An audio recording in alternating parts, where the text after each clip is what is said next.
Let's take a look at shooting these into oak. Now this is where things get interesting. Hey guys, Brad here. Today we're going to be looking at the Milwaukee M12 23 gauge pin nailer versus Metabo's HPT 23 gauge pin nailer. They're both cordless and we're going to put them head to head and see which one is the better gun.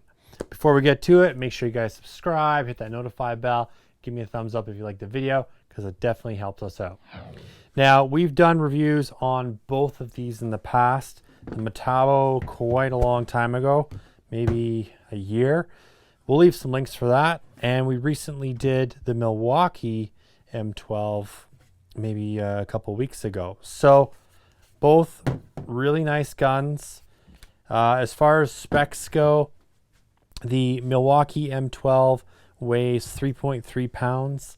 And the Metabo is coming in at 4.4 pounds. So a little bit difference in weight there. And you can definitely feel it when you're holding these pin nailers. The M12 will shoot 750 pins on one charge. And that's using a 2.0 amp hour battery, which slips right in the bottom here. Just pull that guy out. So that's a 2.0. And the Metabo, they say, will shoot 3,000 nails on a 3 amp hour battery. Now, I've got the 3 amp hour battery, and I don't think that's true because I've used this quite a bit, and I've definitely had to change the battery. And I know I'm not shooting a whole pack of nails. I'm usually shooting a couple clips, and I don't know. I don't know about that claim. So I'm not about to shoot 3,000 nails to find that out because that's a lot of shooting and that would just wear my gun down because, you know, who shoots 3,000 nails in a day or a week even, unless you're doing trim. So, you know, I'm contradicting myself, but you know what I'm saying. So they both have the dry fire mechanism, so, you know, you can't shoot without nails in it. They both stop with, I don't know how many pins left, maybe 5 or 10 pins. I have found with the Milwaukee sometimes it's a pain to have that little extra clip in there, so I usually just pull it out and chuck it and put it in a full clip. Other than that, both really nice guns. Now, what else can I tell you about this? The size of nails. So the Milwaukee will shoot a range from 1/2 inch to 1 3/8 inches. And the Metabo will shoot 5/8 up to 1 3/8. Now, I've said this before in my pin nailer videos. I wish they would make them 2 inches because I use this specifically for certain types of trim, mostly MDF. But I know my painters really appreciate it when I'm shooting on a finished product and all they have to do is paint over as opposed to filling. So having the ability to use a 23 gauge pin nailer at 2 inches long is really nice. And the only option I have for that is my Cadex, which is an amazing gun, but we're on air. And we're going to do a video comparing this to both of these as well and just kind of give you sort of the differences. But just to let you know, this will shoot 5/8 up to 2 inches. And it's a 23 gauge pin nailer. So something to think about if you're in the market to be buying one of these nail guns. Do you need to shoot larger nails, you know, higher than 1 3/8 inches? Something to really think about. So let's take a look. This is just a treated 2x4. So something pretty soft in the wood world. And then we've got a piece of 3/4 by roughly 2.5 inch oak, solid oak. Okay, so let's shoot into these pieces and take a look at them. So this has a light on it, which you can turn on, which is a nice feature. This will drain your battery a lot quicker, obviously. And the gauge on here that Metabo has, I really dislike. They do this on all of their nailers, on their framing nailer and the 15 gauge nailer that I have, both of them. And basically you press the button, it won't hold, it won't stay illuminated, but 2 lights go on. Really, I feel like they should have 3 lights, because then you kind of know, you can break it up into thirds. You know where you are. With this, it's just 50% down, and then once the other 50% is gone, you're dead. So that feature I don't love. The Milwaukee has 4 bars, so as soon as you pull the trigger, you get the lights lit up, and that's really nice. You get 4 bars, so 25%, 50%, 75%, 100%. You know when you're going to have to pull a battery and get a new one. So Milwaukee's definitely beat Metabo on the whole, battery level situation. The Milwaukee here, it does have a light when you pull down the safety switch. Okay, nice LED light on the top. And these are really good to have lights on these tools, just because a lot of times you're doing really small molding with this type of stuff. And if you're doing work inside a home, sometimes we don't have the best lighting. So having an LED light on the tools now is such a game changer, I find. And then they both have depth of adjustment on the sides. So they're both sort of a wheel. Very, very easy to use. And then they both have different style of tips. This has a fatter style right here, and then a really small style here. And then this one, you've got 2 tips as well. And this one here allows you to get in a little tighter than the one that they have that comes with the tool.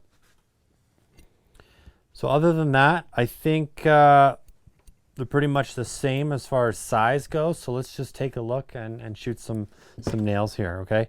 Oh, one other thing. The switch here, Milwaukee has a safety switch, okay?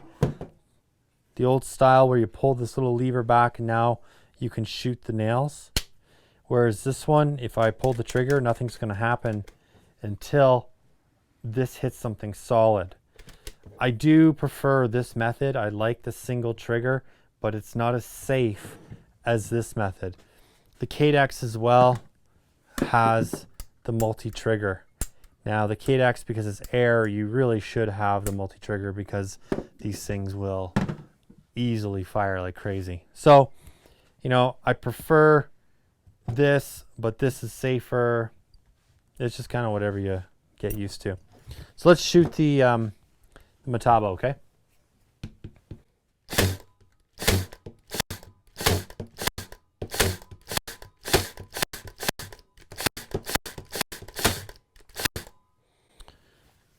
So as you can see, no problem, it's burying them, and I am shooting 1 3/8 nails. All right. So nice and flush. Now we'll do the M12.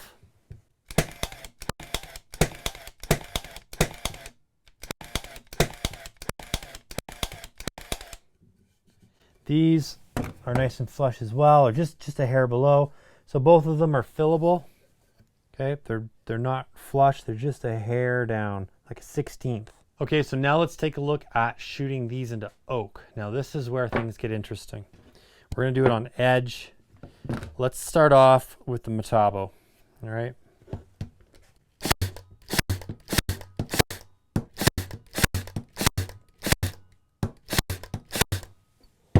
So with the Metabo, I've got a couple that are sticking up.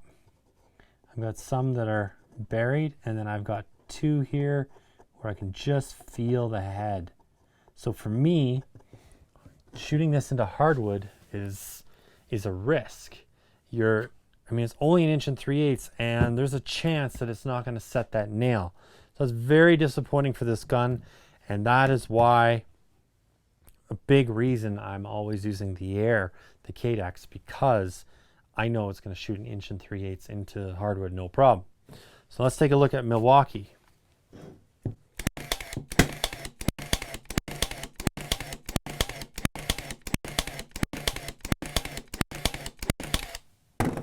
Milwaukee sinks them so you can fill them. Not one single one sticking up, except for that first one is just a hair, but I didn't have the nose pressed well on that, so that one doesn't count. but you can see, no problem.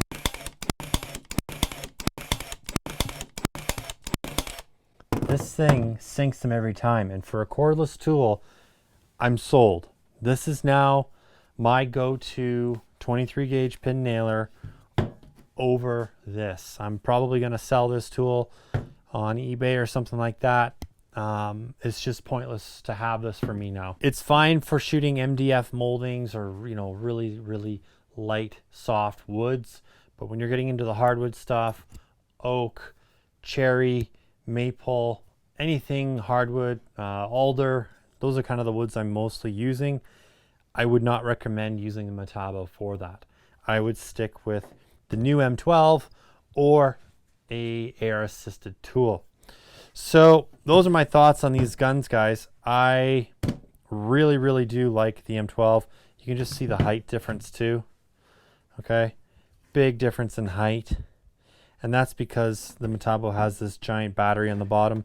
Now you can get the different style M12 batteries that have the flat part on it if you want to get crazy runtime. But honestly, when you can shoot 750 pins on a 2 amp hour battery, what's the point? I mean, the idea is to stay nice and small, and I don't mind having to change batteries a couple times a day if needed. So there we go, guys. Leave some thoughts down below, some comments. I'd love to hear from you. Have you had any issues with the new M12? Because I haven't, and I'm curious if you know, the guys that are using this a lot more than I, that you know, are they having problems? And as far as the Metabo, is it just me, or is this sort of kind of a regular thing with this gun? Because I'm pretty sure this is just how it shoots, and it's just not that impressive. Maybe back a few years ago when it first came out, it was, but now I've changed my mind. I'm all about the Milwaukee. All right, guys, make sure you subscribe, hit that notify bell, give us a thumbs up if you like the video. Keep on crushing it. We'll catch you later.